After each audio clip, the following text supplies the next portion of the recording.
तो मेरे अजीज स्टूडेंट कैसे हैं आप लोग। उम्मीद है कि खैर आफियत से होंगे, अच्छे होंगे और अपने पढ़ाई को बिल्कुल बेहतरीन अंदाज में आप कर रहे होंगे।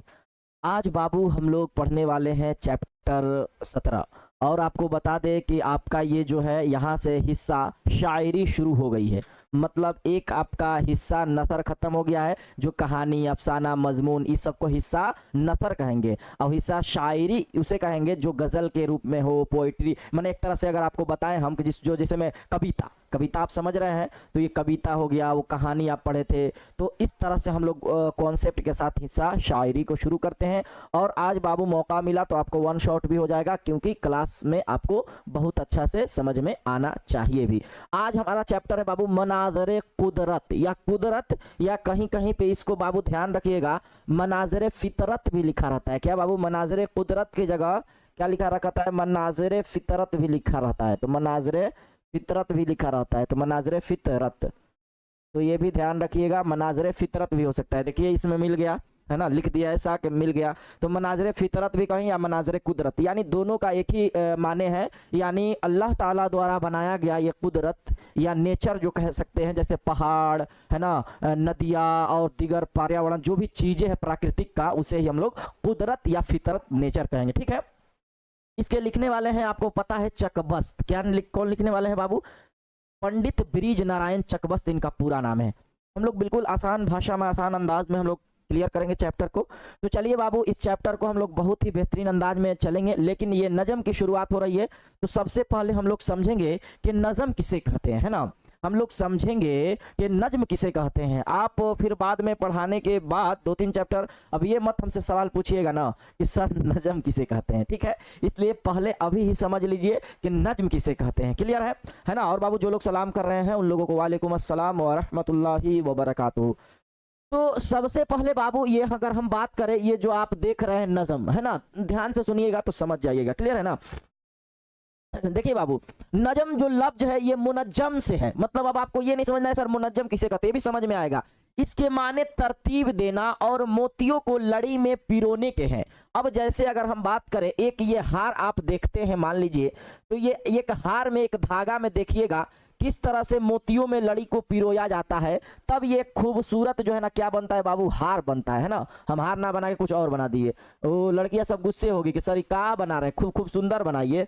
तो ये जो बाबू आप देख रहे हैं, ये इस तरह से आप लोग देखे हैं कि अच्छा खासा जो है ना हार बनाता है, वो मोतियों में लड़ी को पिरो के, है ना।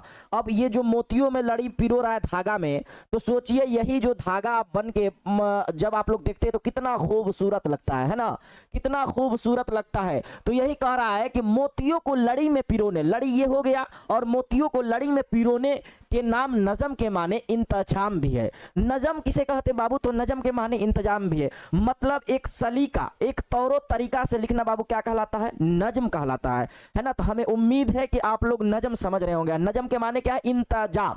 ठीक है, नज़म में शुअरा हजरात जो होते हैं, है ना, नज्म में जो शुअरा हजरात होते हैं वो क्या करते हैं बाबू, ध्यान रखिएगा। नजम में शुअरा हजरात अपने बात को शायरी से इजहार करते हैं। जैसे में कुछ शेर लिखेंगे और उसमें बताने की कोशिश करेंगे, उसे ही क्या कहेंगे? नज्म कहेंगे। जैसे ये मुनाजरे कुदरत, मनाजरे फितरत में आप देखिएगा कि शेर लिखे, आप उसका हम माने समझाएंगे। तो ये शुअरा हजरात जो चकबस्त है वो शायर है, अशायर की जमा शुअरा। ये शुअरा हजरात क्या करते हैं? अपना जो है ना ख्यालात को इजहार करते हैं शायरी के जरिए, उसे ही नज्म कहते हैं। आगे देखिए वही बात लिखा है, नजम में शुअरा हजरात अपने जज्बात का इजहार शायरी से करते हैं। मिसाल के तौर पे हम आपको कोई भी शेर बोले तो आप लोग समझ जाते हैं। जैसे मैं कोई भी मिसाल के तौर पे वो बोले थे, सजदा इश्क हो तो इबादत में मजा आता है, खाली सजदों में तो दुनिया ही बसा करती है। तो आपको इस शेर से समझ में आ रहा है कि सजदा इश्क हो तो, यानी इश्क से सजदा हो तो इबादत करने में मजा आता है ना। अगर सजदा से इश्क हो तो इबादत करने में मजा आता है, वरना खाली सजदों में तो दुनिया ही बसा करती है। जब हम अपने सजदा करेंगे और उस सजदों में ख्याल दुनिया भी रहेगा तो सजदों में मजा नहीं आएगा। तो ये जो शायर हैं वो अपने अंदर घुस कर लिखे हैं कि हमें इसका माने क्या है, तो बस इसे ही क्या कहते हैं बाबू, नज्म कहते हैं, माने समझा रहे हैं। नज्म उर्दू अदब के एक अहम सिन्फ है ना। उर्दू अदब के देखिए, उर्दू अदब क्या, मसनवी भी उर्दू अदब के एक अहम सिन्फ है, अफसाना भी है, मजमून भी है। तो ये तो एक आपके लिए खास टॉपिक है, कुछ भी लिखना हो तो आप पहले लिखेंगे नज्म अफसाना उर्दू अदब के एक अहम सिन्फ है। नज्म में शेर, काफिया, रदीफ, काफिया रदीफ आपको जब गजल पढ़ाएंगे तो ये बताएंगे क्या होता है ना। मतला, मक्ता ये भी समझाएंगे। मतला पहले शेर को, मक्ता आखिरी शेर को कहते हैं, तो हम समझा देंगे पूरा। बस अभी इतना ध्यान रखिए कि नज्म में शेर, काफिया, रदीफ, मतला, मक्त और मक्ता शामिल है। नज्म के बेशुमार अक़साम है, यानी किस्म की जमा अक़साम। नज्म में हम्द, नात, गजल, मरसिया, पैरोडी और गीत शामिल है। आगे बढ़ेंगे। अब देखिए ये अलग से 4 किस्में ध्यान रखेगा, पाबंद नजम, मुअर्रा नजम, आजाद नजम, नसरी नजम। अब इसको समझाने कुछ नहीं है कि सर पाबंद नजम किसे कहते हैं, मुअर्रा, ये सब समझिएगा ना। ये सब बताने लगे तो आपका कपार दुख जाएगा, इसलिए बताएंगे भी समझ में भी नहीं आएगा, ठीक ना। ये सवाल भी आपको नहीं पूछेगा, सिर्फ 4 किस्में हैं, याद रखेगा, पाबंद नजम, मुअर्रा, आजाद, नसरी, जबकि इससे सवाल आपसे पूछे नहीं जाएंगे, ठीक ना। ये एक्स्ट्रा में आपसे ला दिया, ठीक है। तो नजम के मुख्तसर तारीफ कभी कभी पूछ देता है, इसीलिए आपको नजम में थोड़ा टाइम दे दिया, ये एक्स्ट्रा आपके लिए ला दिया। अभी मत समझिए सर आजाद नजम, ये मत समझिए, आपके लिए नहीं है, ठीक ना। तो हमें उम्मीद है कि इस बात को आप लोग समझ रहे होंगे। अब हम लोग बाबू देखेंगे चकबस्त के बारे में, उसके बाद मनाज़रे फितरत में क्या कहना चाह रहे हैं उसको हम लोग समझेंगे और बेहतरीन अंदाज में इस चैप्टर को भी मुकम्मल करेंगे, है ना। चलिए, तो बाबू चकबस्त, जिनका पूरा नाम आप जान रहे हैं कि पंडित बिरिज नारायण है, जिनकी पैदाइश 1882 ईस्वी फैजाबाद में हुआ। सुनिए जरा, जहां गोल घेरेंगे वो याद कर लीजिएगा, वो आपके लिए इंपॉर्टेंट है। चकबस्त का पूरा नाम पूछता है, पंडित बिरिज नारायण है, तो एक घोरा घेरा लगा। और चकबस्त तखल्लुस है, ये तो आपको याद हो गया होगा, शबनम का तखल्लुस शबनम, सुहेल का तखल्लुस सुहेल अजीमाबादी, है ना। और गालिब का गालिब पहले असद करते थे, तो ये सब तो आपको याद होगा, शाहबाज का शाहबाज, है ना। इनकी पैदाइश 1882 ईस्वी में फैजाबाद, कहाँ है बाबू, यूपी यानी उत्तर प्रदेश में हुई। लेकिन चकबस्त के आबाओ अजदाद चूंकि लखनऊ से ताल्लुक रखते थे, लेकिन इसमें क्या याद रखना है, तो एक ये 1882 और पंडित बिरिज नारायण फैजाबाद यूपी। देखिए मुसन्निफ से याद रखना है, वो आपको कम पूछता है, मनाज़रे फितरत या कुदरत का खुलासा लिखिए, हालांकि उसका खुलासा और पढ़ पढ़ के दोनों समझाएंगे आपको, ठीक है। आगे बढ़ते हैं। चकबस्त के आबाओ अजदाद लखनऊ से ताल्लुक रखते थे, इसलिए चकबस्त भी बचपन में ही लखनऊ चले गए, ठीक है, और वहीं इब्तदाई तालीम हासिल की। अवेक्तन, है ना, यहाँ 13 अवेक्तन कॉलेज लखनऊ में दाखिला लिया। 1905 में बीए पास और 1908 में वकालत पास किया। थोड़ा बहुत याद रखिएगा, बाकी नहीं। हाँ, 1926 वाला पॉइंट याद रखना है। 1926 में मुकदमा के सिलसिले में, एक मुकदमा के सिलसिले में रायबरेली तशरीफ ले गए और वहीं अदालत में कामयाबी के साथ बहस हुई। और उसी दिन सीपहर, लखनऊ में सीपहर मतलब दोपहर ढलने के बाद, है ना, जाने के लिए स्टेशन पर आए और ट्रेन में बैठे ही थे। कहाँ, तो ध्यान रखिएगा, रायबरेली, है ना, रायबरेली। इंतकाल इनका हो रहा है, देखिएगा कि दिमाग पर फालिज का हमला हुआ। किस चीज का हमला हुआ, फालिज का, और जबान बंद हो गई। वो मालाजा यानी अलाज के लिए सबसे शुद्ध साबित हुआ, ले गया गया अलाज के लिए, है ना। लेकिन आपको बता दे कि वक्त मौजूद आ चुका था 7 बजे शाम। यही एक आपके पूरा जो है ना किताब में है, जिनका टाइमिंग है 7 बजे शाम। वो स्टेशन पर ही चकबस्त का इंतकाल हुआ। तो इंतकाल कब हुआ, तो कहिएगा सर 1926 ईस्वी में, ये आप बताए दिमाग से। और कहाँ, तो रायबरेली, आरबी। क्लियर है। लाश को लखनऊ लाया गया, है ना, आखिरी रस्म अदा कर दी गई। अब वहां से लाया गया रायबरेली से, ठीक है। चकबस्त फितरी शायर थे, चुनांचे इनको बचपन से ही शायरी का शौक था। यही वजह है कि 10 साल की उम्र में, 10.9 छोड़िए, उमर में चकबस्त ने पहली गजल कही। पहली गजल कब कही याद नहीं रखना है, सिर्फ जो जो टिक लगाया वही, बाकी कुछ नहीं। पीछे मुड़कर नहीं देखा और जिंदगी की आखिरी सांसों तक शेर गोई में मसरूफ रहे। असातिजा यानी टीचर, उस्ताद शोहरा चकबस्त आतिश गालिब, है ना, अनीस के शिदाई थे। इनके गजलों में आतिश का रंग भी मुसद्दस पर अनीस की तकलीद का असर नुमाया है। कुछ यहां से याद नहीं करना है आपको इसमें से, ठीक, सिर्फ सुना दिए। क्लियर है। हाँ, किसी तरह कोई दिक्कत नहीं है। चकबस्त के बारे में क्या क्या याद करना है। कब पैदा हुए, 1882 में बाबू। कब कहां पैदा हुए, फैजाबाद में। इनकी पैदाइश फैजाबाद कहां है, यूपी में। चकबस्त तखल्लुस क्या करते थे, चकबस्त।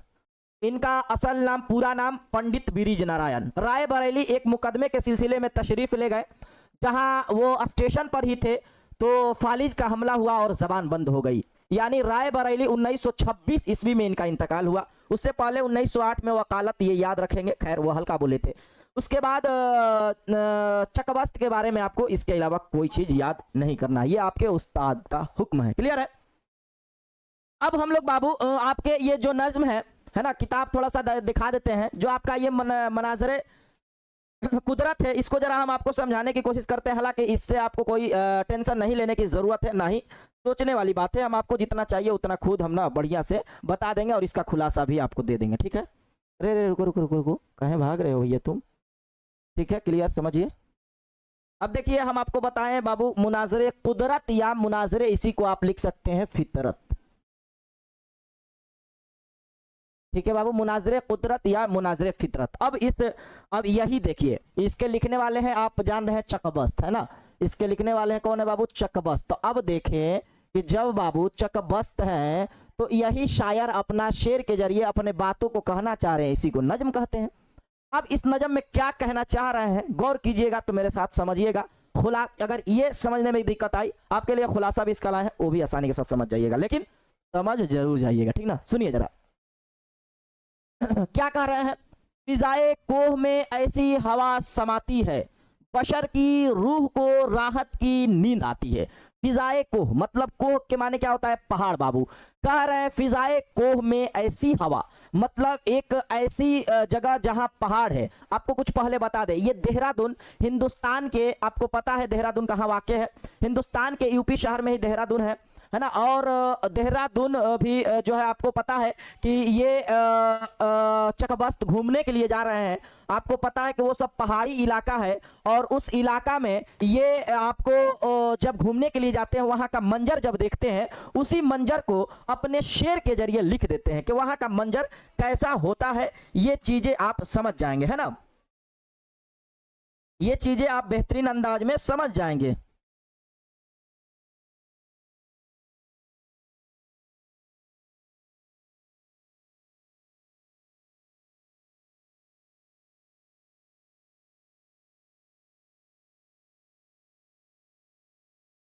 चलिए, तो ये समझ गए कि फिजाए कोह में ऐसी हवा समाती है। हिंदुस्तान में देहरादून है ना, उत्तराखंड में है ना। हम मिस्टेक कर दिए कि आपको बता दिए उत्तर प्रदेश, देहरादून उत्तराखंड में पड़ता है। और उत्तराखंड की ये जो पहाड़ी इलाका जहाँ का है, उसकी सुंदरता, उसकी इलाके के पर्यावरण के बारे में बयान कर रहे हैं और कह रहे हैं, अब समझिएगा। मैंने शायर घूमने के लिए गए और देखे जो चीज को वही लिख दिए। क्या लिखे सुनिए, फिजाए कोह में ऐसी हवा समाती है, बशर की, बशर के माने क्या होता है बाबू? इंसान, है ना। और कोह के माने क्या बताएं बाबू आपको? पहाड़। ठीक है, तो कह रहा है कि एक ऐसी हवा चलती है वहां जो पहाड़ इंसान को, वहां एक ऐसी हवा चलती है जो इंसान को रूह यानी चैन को, राहत यानी नींद आती है। मतलब ये कह रहे हैं कि वहां का फिजा, वहां का मौसम ऐसा है जहां जाने के बाद लगता है कि इंसान को चैन की नींद आ जाएगी। वो ऐसी फिजाए को है, वैसी पहाड़ी इलाका है। बस एक आलम हो, एक आलम के माने मतलब कोई ना हो, वहां सन्नाटा हो। बस एक आलम मतलब खुद के बारे में हो, और चार सिमत तारी है, ना शोर ना शर है, ना दुनिया की आह व जारी है। कह रहे हैं आह व जारी, ना कोई किसी का रोने धोने का टेंशन, ना शोर शराबा, इस तरह कुछ नहीं। बस हम हो, हम अकेला हो, और इस फिजाए को की हम मजा उठा सके, ना किसी का आह वो जारी है हो और ना ही शोर शराबा हो, है ना। आगे बढ़ते हैं। असर दिखाता है कुदरत का नगमा दिलगीर, है ना, नगमा दिलगीर। शजर, शजर के माने बाबू दरख्त, हजर के माने पत्थर। शजर हजर से टपकती है राग की तासीर। कह रहे हैं कि ये जो कुदरत का नगमा है, ये सब चीजें को देखकर पत्थर और दरख्त से राग की तासीर यानी एक ऐसी नगमा, एक ऐसी गीत सुनाई देता है वहां रहने के बाद कि लगता है कि वाकई में ये प्राकृतिक का जो चीज है वो एक अलग चीज है। इसमें शजर यानी दरख्त, हजर यानी पत्थर से टपकती हुई राग यानी एक ऐसी गीत, एक ऐसी जैसे लगता है कि वहां एकदम हमेशा के लिए रहते। यह राग वह है जो मिजराब का असीर नहीं, मतलब कोई कैदी नहीं, कोई मौसीकी यानी कोई वहां ऐसा नहीं है जो इंसानों द्वारा वहां गाया जा रहा है। यह हर्फ कान के पर्दों में गोशे गिर।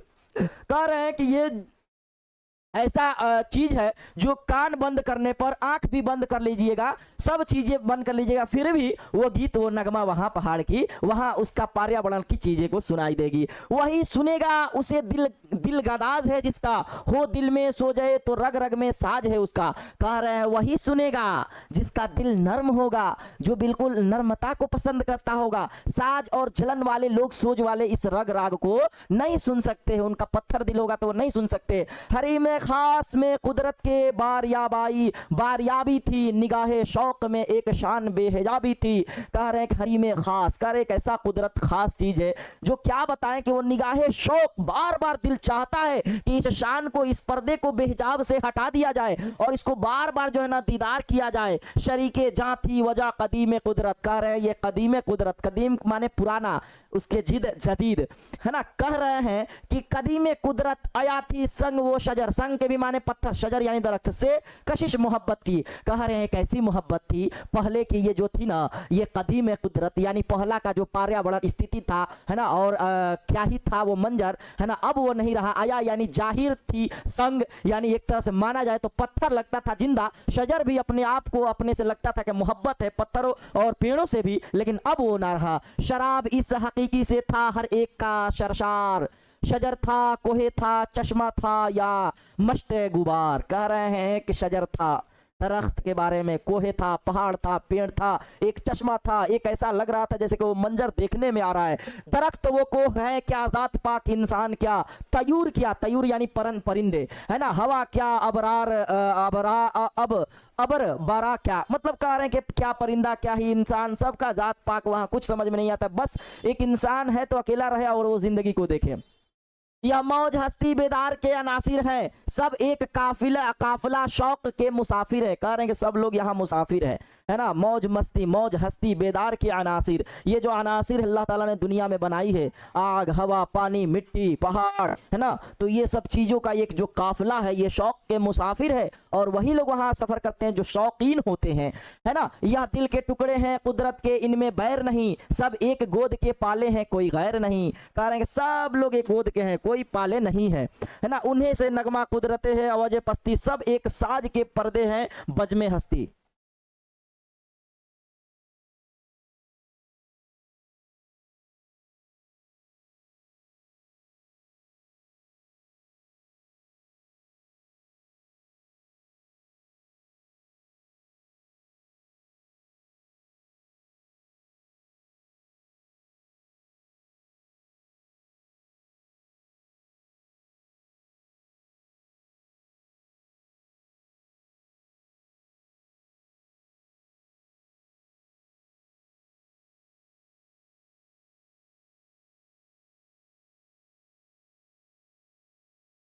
जुदा किसी से भी हस्ती का अपने राज नहीं, कुछ अबशार में और हम में इम्तियाज नहीं, है जिस्म खाक यही उसका जिस्म या बानी, रूह हम है इसी में वही रवानी। देखिए अगर आपको इससे नहीं हो रहा है तो यहाँ आपको बेहतरीन अंदाज में जो है ना इसका अगर पूछा भी जाएगा तो इस तरह का, देखिए इस तरह का पूछा जाएगा, और ये जो आपका ये जो है इसका एकदम ज़ेर निसाब में मुनाज़रे कुदरत या मुनाज़रे फितरत का मरकजी ख्याल पेश करे, इस तरह का आएगा, और ये आपको बढ़िया से दिख रहा होगा। और इसमें जो कहना चाहते हैं यही वह बात है। क्या कहना चाह रहे हैं देखिए, जेर निसाब में नजम मुनाज़िर कुदरत, पंडित ब्रिज नारायण है ना, चकबस्त की उम्दा नजम है, उम्दा मतलब बहुत ही बेहतरीन नजम है। इस नजम में चकबस्त ने अपने मुल्क हिंदुस्तान के फितरी मनाजिर और इसके हुस्नो जमाल की भी तारीफ की है ना, हुस्नो जमाल की भी तारीफ की है, मतलब किस तरह से उसका हुस्न है। साथ ही अपने मादर वतन यानी मादरे जो हमारा वतन है, माँ का वतन यानी हिंदुस्तान के अजीम देर दरीने के गीत भी गाए हैं। मतलब जो हिंदुस्तान में ये उत्तराखंड में देहरादून है, मादर वतन यानी अपने माँ का वतन यानी हिंदुस्तान के अजीम दरीना के गीत गाए भी हैं। इस नजम का एक खास तारीखी पस मंजर है, वह यह एक बार शायर ने देहरादून के पहाड़ी इलाकों में, हम पहले ही बताए समझाए भी कि देहरादून के पहाड़ी इलाकों में का सफर किया था। यह एक सियासी सफर था, और देहरादून जो सूबा उत्तरांचल में, हम बताए भी उत्तरांचल यानी उत्तराखंड का सदर मकाम में है, और कदीम जमाने यानी पुराने जमाने से ही इस शहर का खूबसूरत पहाड़ी और सियाहती इलाकों में होता है, और दूर दूर के इलाकों और गैर ममालिक मतलब अपने मुल्क नहीं दूसरे मुल्क के सियाह यानी काला देहरादून के खूबसूरत फितरी मनाजिर से लुत्फ होने के लिए दूर दराज का सफर करके आते हैं। मतलब बताना चाह रहे हैं कि ये हमारे जो प्यारा सा हिंदुस्तान के जो उत्तरांचल में है, उत्तराखंड में है, बता रहे हैं कि उसमें दूर दूर के लोग जो है उसको देखने के लिए आते हैं, इस पहाड़ी ये फिजाए को कि इसकी पर्यावरण को, कि इसका कैसा यहाँ का जो है ना आखिर हवा है ना, और उसका आनंद लेते हैं। शायर ने देहरादून के इस तारीखी सफर में अपनी आंखों से जो कुछ देखा, हम बताए भी है, ये हिंदुस्तान में सफर करते हुए जो कुछ भी देखा है और जो कुछ महसूस किया है, जैसे कोई आप सफर कर रहे हैं, जो कुछ देखे, जो कुछ महसूस किए, उसे शेरी लिबास में क्या करिए पहना दिया। यह शायर के फितरी एहसासात है। देहरादून एक खालिश पहाड़ी मकाम है जहां के पहाड़ की बुलंदियां यानी ऊंचाइयां और वहां की खामोशी काबिले दीद है, यानी एक तरह से काबिले तारीफ है। अगर दिल नुक्ता शनास हो और ज़ौक़ लतीफ़ हो तो पहाड़ की बुलंदी और उसके वीराने पर खुदा की कुदरत और उसके जलवा है ना और वजूद का बखूबी महसूस किया जाता है। देहरादून के पहाड़ों की खामोशी अपनी ज़बाने हाल से कह और खामोशी भी जो है ना खामोशी में भी रही है। अगर चश्मे बनता हो, चश्मे बीना हो, मतलब बगैर देखे हुए, मतलब नाबीना हो, उसको कुछ नजर नहीं आ रहा हो, अकल वो दाना अगर बगैर अकल वाला हो, और दिल हसास अगर कुछ उसका एहसास भी ना हो, तो उस वीराने में कुदरत के हसीन व फितरत के नज़ारे को दिल की गहराइयों से महसूस किया जा सकता है। मतलब कहना चाहते हैं ये चकबस्त इसमें कि इस नज़म में पंडित बिरीज नारायण चकबस्त कहना चाह रहे हैं कि जो भी देहरादून घूमने के लिए जाते हैं, वहां जाने के बाद पता चलता है कि ये जो है चकबस्त बता रहे हैं कि वहां अगर आंख का अंधा, कान का बहरा और गूंगा, दिल का हसास भी जाए तो भी उसको एहसास हो जाएगा कि क्या ही कुदरत है, क्या ही पहाड़, क्या ही जो है ना इसका मंजर है, कितना अच्छा लग रहा है, ये बताने की कोशिश कर रहे हैं। तो हमें उम्मीद है कि ये सब चीजें आप लोग समझ गए होंगे और बेहतरीन अंदाज में क्लियर भी हो गया होगा। क्लियर है?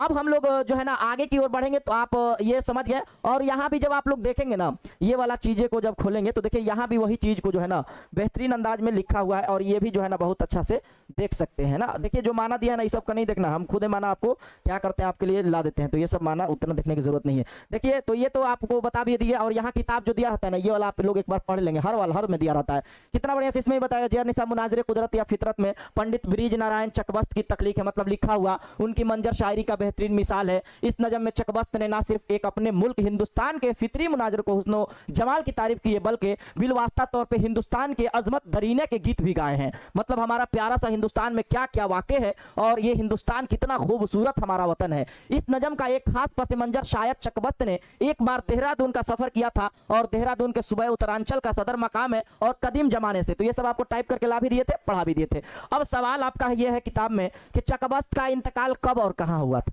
तो कहिएगा सर चकबस्त का इंतकाल आप बताएं 1926 ईस्वी में कहा, तो आरबी यानी राय बरेली। क्लियर है? चकबस्त ने कौन सी डिग्री हासिल की? वकालत की। अभी देखेंगे पीडीएफ में भी है। चकबस्त का इंतकाल किस बीमारी से हुआ? फालिज का हमला हुआ, जबान बंद हो गई। चकबस्त की कौन सी नजम आपके निसाब में शामिल है? तो कहिएगा सर मनाजरे कुदरत या मनाजरे फितरत, कुछ भी कह सकते हैं। ठीक है, तो ये सवाल में पीडीएफ भी है, आप यहां से देख सकते हैं आसानी के साथ, ये पीडीएफ भी मौजूद है। देखिए जरा, देखिए ये मुख्तसर तरीन का सवाल जवाब है ना, मुख्तसर तरीन सवाल का जवाब, इसमें सिर्फ ये वाला क्वेश्चन को देखना है। ठीक ना, मुख्तसर तरीन ऐसे सब लाए हैं लेकिन जो इंपॉर्टेंट है, चकबस्त का इंतकाल राय बरेली 1926। ठीक है, दूसरा है ना जवाब 1905 में बीए पास और 1908 में वकालत का इम्तिहान पास किया और अमलन वकालत भी शुरू कर दी। क्लियर है? तीसरा नंबर फालिज का हमला हुआ और जबान बंद हो गई, किस बीमारी से? चौथा नंबर सवाल बाबू क्या है? मनाजरे कुदरत शामिल है, निसाब में कौन सी नजम शामिल है? तो मनाजरे कुदरत या मनाजरे फितरत हो जाएगा। क्लियर है? आगे बढ़ेंगे, पांचवा सवाल है चकबस्त का पूरा नाम पंडित बिरीज नारायण है, तो ये भी क्लियर हो जाएगा। अब आगे सवाल आपका क्या है जरा देख लेते हैं हम, सवाल इसमें है अब आगे है ना। अब एक सवाल चकबस्त का पूरा नाम पंडित बिरीज नारायण हो गया। अब आगे जो सवाल है ये क्या है? चकबस्त के बारे में 5 जुमला लिखे है ना, चकबस्त के बारे में 5 जुमला लिखे, तो आप नहीं लिख सकते, हम आपको देखिए कितना आसान सा तरीका सिखाए हैं है ना, तरीका हम आपको आसान सा सिखाए हैं कि किसी के बारे में अगर 5 जुमला लिखना हो तो कैसे लिखिएगा है ना, और किस तरह से लिखिएगा। बताए हैं कि चकबस्त, जैसे में इनके बारे में, किसी के बारे में क्या आप जानते हैं, बस जहां रुकेंगे वहां एक जुमला हुआ। जैसे इनके बारे में हम लोग 5 जुमला लिखते हैं, तो चकबस्त का पूरा नाम पंडित बिरीज नारायण है, एक जुमला हुआ। चकबस्त की पैदाइश फैजाबाद में हुआ, 2 जुमला हुआ। और बनाना चाहेंगे तो चकबस्त की पैदाइश यूपी में है ना। फैजाबाद का ही 3 जुमला हो गया, लेकिन हम लोग चाहेंगे तो इसको एक में भी कर सकते हैं कि चकबस्त का पूरा नाम पंडित बिरिज नारायण और इनकी पैदाइश 1882 ईस्वी फैजाबाद यूपी में हुआ। भी ये भी एक जुमला हुआ, लेकिन जहां आप रुक रुक के लिख रहे हैं, आपका आंसर देना और किस तरह से आप खूबसूरत के साथ आंसर दे रहे हैं, ये वहां जो है ना एग्जामिनर आपको चेक करता है। तो ये आपके लिए रहा कि आप किस तरह से आंसर देंगे। ठीक है, समझ में आ रहा होगा। पूरा नाम पंडित बिरिज नारायण 1882 ईस्वी में पैदा हुए फैजाबाद में। क्लियर है। आगे बढ़ेंगे इसी तरह से। तो चकबस्त जो है इनका जो है वकालत 1908 में और 1905 में भी डिग्री हासिल की। तो मतलब कि आपको कितना 5 जुमला तो हो गया। आखिरी में अगर कुछ नहीं याद है तो आप लिख देंगे कि इनका इंतकाल 1926 में हो गया। जबकि याद है आपको कि एक मुकदमा के सिलसिला में रायबरेली तशरीफ ले गए, जिसमें चकबस्त जो है ना इनका फालिज का हमला हुआ स्टेशन पर ही और जबान बंद हो गई, है ना। वहां से उनका लाश को, बॉडी को कहां ले गया गया, लखनऊ ले गया गया और आखिरी रसूम अदा किया गया। तो ये सब चाहे तो आप डाल सकते हैं, लेकिन आपको खूबसूरत और हसीनो जमील जवाब देना है ना। मतलब आपको लगे, अब जैसे हम बोल रहे हैं तो आप उसको लिखिए, आप उसको कितना लिख पा रहे हैं, कितना आपके अंदर जो है ना क्षमता है, वो चीज को अगर आप जांचेंगे, देखेंगे तो बहुत अच्छा लिख पाएंगे। अब हम आपको लिखने के लिए बताएं तो इसका मतलब नहीं किताब में ढूंढिए कैसे लिखल है। आप एक बार देख लीजिएगा चकबस्त ऐसे रहता है तो बस उसको लिखना सीख जाइए। एक बार आप देख लीजिए कि आपको ये, आपको कितने बच्चे कहते हैं सर लिखने में प्रॉब्लम है, पढ़ने नहीं आता है, इसका मतलब वो उर्दू पढ़ने में कमजोर है, तब ना। आप पहले देखिए आपका कितना वीक है, या आपकी कमियां है जो आप उजागर कर रहे हैं कि हमको पढ़ने नहीं आता है, हम लिख नहीं पाते, यानी डेली आप बचपन से नहीं पढ़े हैं, तो ये आपकी कमियां जो आप सुधार सकते हैं। तो उम्मीद है कि ये 5 जुमला वाला अगर किसी पे आए तो आप लोग लिख सकते हैं कि 5 जुमला कैसे लिखना है, चाहे कई भी जुमला बोले। ठीक है, अगला सवाल हम लोग देखते हैं। अगला सवाल क्या है? अगला सवाल है बाबू, जदीद उर्दू नजम की मुख्तसर तारीफ कीजिए। तो हम आपको बताए थे जदीद उर्दू नजम की तारीफ ऐसे अगर आप लोग चाहेंगे, देखिए 5 जुमला लिख भी दिए हैं, है ना, लेकिन आप लोग अपने से लिखिएगा। आप देखिए जदीद उर्दू नजम की इसमें इतना लिखा हुआ है, अगर आपको अगर समझ में आया होगा तो आप आसानी से लिखेंगे कि नज्म लफ्ज मुनज्जम से है जिसके माने इंतजाम होता है। कितना समझ कर और अपने से लिखना, ये कितना अच्छा लगता है। समझकर और अपने से लिखना बहुत अच्छा लगता है। अब उसको फिर उसमें जो है ना देख कर लिखना, उर्दू माने खोजना, एक चीज आप समझ जा रहे हैं, सलीके के साथ लिखना नज्म है। नज्म को मोतियों में लड़ी को पिरो देने का नाम नज्म है। ये सब अपने से अंदर से निकलेगा ना। नज्म में शोरा हजरात अपने जज्बात का इजहार शायरी से करते हैं। नज्म के कई अकसाम हैं, हमद, नात, गजल। तो ये अपने से जब निकलने लगेगा ना तो समझ जाइएगा कि आपका बहुत अच्छा तैयारी है। जब अपने से नहीं निकलेगा ना, थोड़ा सा स्टडी को मजबूत करना पड़ेगा आपको, है ना। तो देखिए इसमें जो आमतौर से नसरी मुकाबले में नज्म का इस्तेमाल किया जाता है। नहीं समझ में आए, हम आपको जो समझाना चाहते हैं अपना लैंग्वेज वो समझिए, लेकिन नज्म अपनी एक सिनफी होगा, सिनफी हैसियत से भी है, यानी उर्दू शायरी में नज्म अलग अलग से एक सिनफ भी है जिसमें किसी खास होता है और के मौजू पर मुसलसल यानी उसमें रवानी ख्यालात पेश किए जाते हैं। नज्म के तमाम अशार के लिहाज से आपस में शायरी मरबूत होते हैं, चुनांचा नज्म के बीच से अगर किसी शेर को निकाल दिया जाए तो नज्म के ख्यालात का सिलसिला टूट जाता है। बीच बीच में अगर कुछ चीज निकाल दिया जाए तो नज्म में एक उन्वान होता है, उसी उन्वान पर तहत जो है ना शायर अशार कहता है। सिंपल सी बात है, सिंपल सी बात है, समझ में आ गया होगा, है ना। अब हम लोग आगे के सवाल और बढ़ेंगे। तीसरा सवाल हो जाएगा कि नज्म में जो शायर है वो किन बातों को जो है ना, देखिए सवाल क्या है, सवाल है दूसरा नंबर तो हो गया जदीद नजम। तीसरा, जय निशा में नजम शायर ने कहाँ का मंजर निगारी किया है? तो आप जान रहे हैं कि शायर ने नजम में जो मंजर निगारी की है वो देहरादून के मंजर निगारी को पेश किया गया है। तो इस तरह से आप लोग चाहेंगे तो इसको 3 नंबर का जवाब को लिखेंगे, है ना।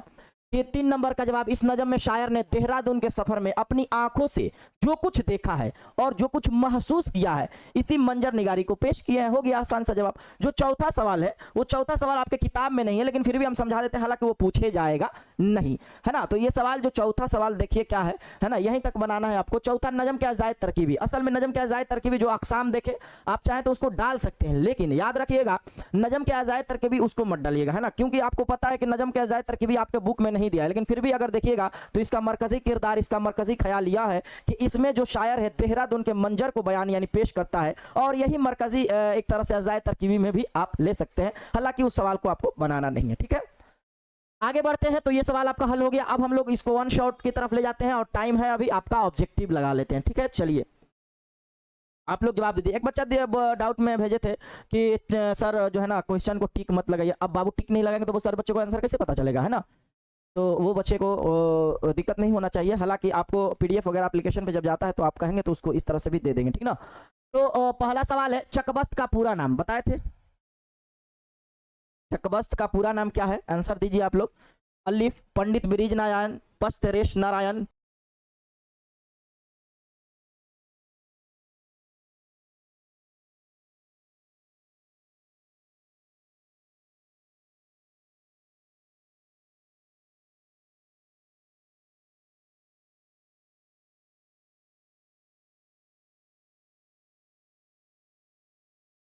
पजीवत ये नारायण, पर्त मोमिन नारायण। देखने में ही तीनों लग रहा है कि नहीं, और आप लोग जवाब भी दे रहे हैं, और राइट आंसर हो जाएगा पंडित ब्रिज नारायण। दूसरा क्वेश्चन की ओर बढ़ते हैं। दूसरा सवाल है बाबू, चकबस्त की कौन सी नजम हमारे निसाब में शामिल है। हम तू जवान है, हम तू नहीं, हम नौजवान होता तो आगे पढ़ेंगे, परवेश शायदी, तो अभी तो नहीं है। ये तो होगा नहीं, इंडिया गेट तो होगा नहीं क्योंकि दिल्ली में है, लेकिन इसके लिखने वाले जगन्नाथ आजाद है। तो इसका आंसर होगा मुनाजरे फितरत या मुनाजरे कुदरत, और सभी लोग दे भी रहे हैं। क्लियर है। सवाल नंबर 3 को देखते हैं बाबू। चकबस्त की पैदाइश कब हुई, 1881, 1901, 1880, 1882। तो कहिएगा सर 1882 लगा दीजिए, और हम लोग भी दे रहे हैं, और फैजाबाद हो जाएगा, और राइट आंसर फैजाबाद। सवाल नंबर 4 बाबू, क्या कहा जा रहा है, चकबस्त की पैदाइश कहाँ हुई, मैंने चकबस्त जो है कहाँ पैदा हुए। तो कहिएगा सर चकबस्त की पैदाइश आप बताएं, 1882 ईस्वी फैजाबाद में हुई, और राइट आंसर बाबू आपका हो जाएगा अलिफ। क्लियर है।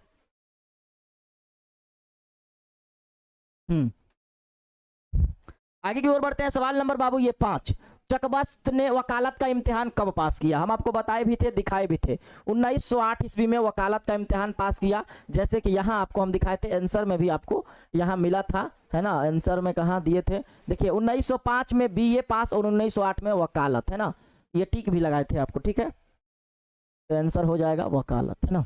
चलिए आगे की ओर बढ़ते हैं। सवाल नंबर बाबू 6, चकबस्त मुकदमे के सिलसिले में राय बरेली कब गए, 1925, 1930, 1920 या 1926। आपको पता है कि राय बरेली जो तशरीफ ले गए 1926 में, और इनका आपको पता है कि इंतकाल भी 1926 में भी हुआ। तो याद हो गया होगा। पैदा कब हुए थे, 1882 ईस्वी में। चलिए अगला सवाल। सवाल नंबर 7, चकबस्त का इंतकाल किस बीमारी से हुआ, खाली, कैफर, बुखार, फालिज। तो ये तो तीनों तो आपको दिया है बेवकूफ बनाने के लिए। कहिएगा सर राइट आंसर क्या हो जाएगा, फालिज हो जाएगा, और राइट आंसर बाबू फालिज हो जाएगा।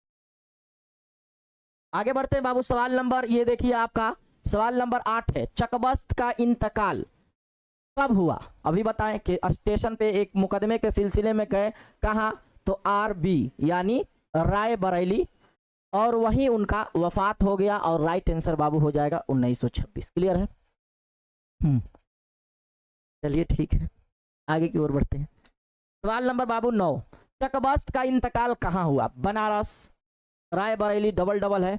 तो कहिएगा सर राय बरेली, जो भी लगाएंगे उनका आंसर तो आ ही रहा है, और राइट आंसर राय बरेली हो जाएगा, ठीक है। क्लियर है। सवाल नंबर बाबू ये देखते हैं 10, क्या है, चकबस्त ने पहली गजल कितने बरस की उम्र में, वहां देखिए था 10.9, है ना। हम बोले थे कि देखिए 20 तो था नहीं तो होगा नहीं, है ना, और 25 तो था नहीं, और 15 था नहीं। अगर 11 रहता तो चलता, लेकिन 10 है, तो राइट आंसर बाबू क्या होगा, 10 हो जाएगा। क्लियर है।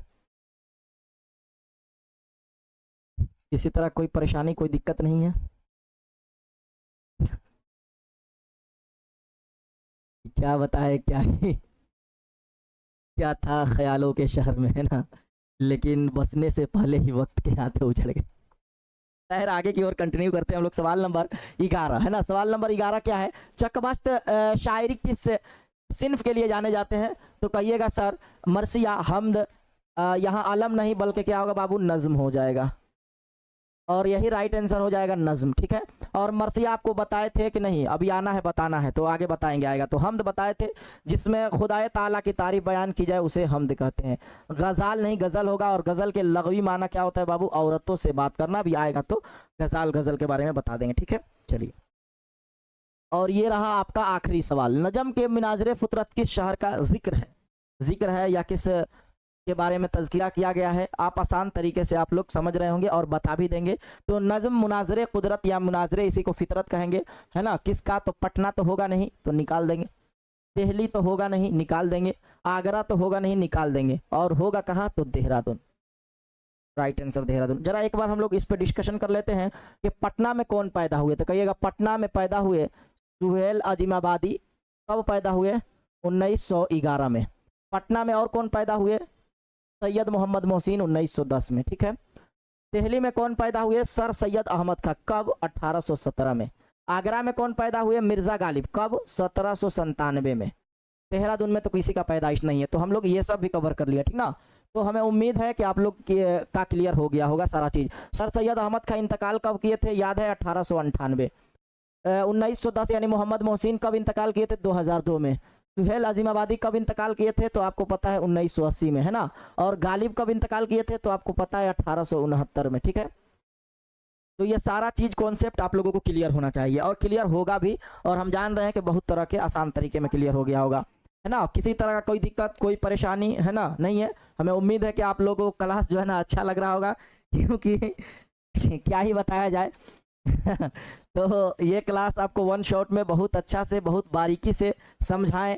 और इसमें अब क्या क्या इंपॉर्टेंट है, तो देखिए चकबस्त के बारे में जितना 12 क्वेश्चन था ऑब्जेक्टिव वो इंपॉर्टेंट है।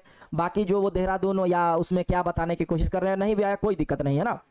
इसलिए कि हम आपको बताए थे कि स्मार्ट वर्क मतलब जो अच्छा है उसको हम लोगों को करेंगे। बेकार की चीज़ें, एक एक चीज़ को देखना, ये क्या होता है, बेवकूफ़ी होता है।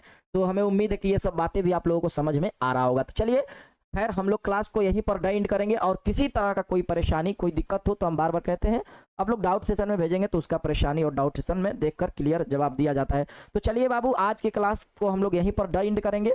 अगर फिर भी किसी तरह कोई दिक्कत हो, कोई डाउट हो, तो डाउट सेशन में भेजें। इंशाअल्लाह ताला वहाँ हम आपका जवाब ज़रूर देंगे, है ना। और जो समस्या आएगी आपको ज़रूर बताएंगे। तो चलिए बाबू, मिलते हैं अब अगली क्लास में। ये सब सही है, हाँ। 1911 में सुहेल जी में पैदा हुए, 1910 में सैयद मोहम्मद मोहसिन पैदा हुए, 2002 में इंतकाल किए, 1980 में, 1817 में सर सैयद, 1898 में इंतकाल, 1797 में गालिब, 1869 में इनका इंतकाल। तो चलिए मिलते हैं बाबू अगली क्लास में। आज के लिए इतना ही। सभी को बाबू अस्सलामु अलैकुम व रहमतुल्लाहि व बरकातुहू।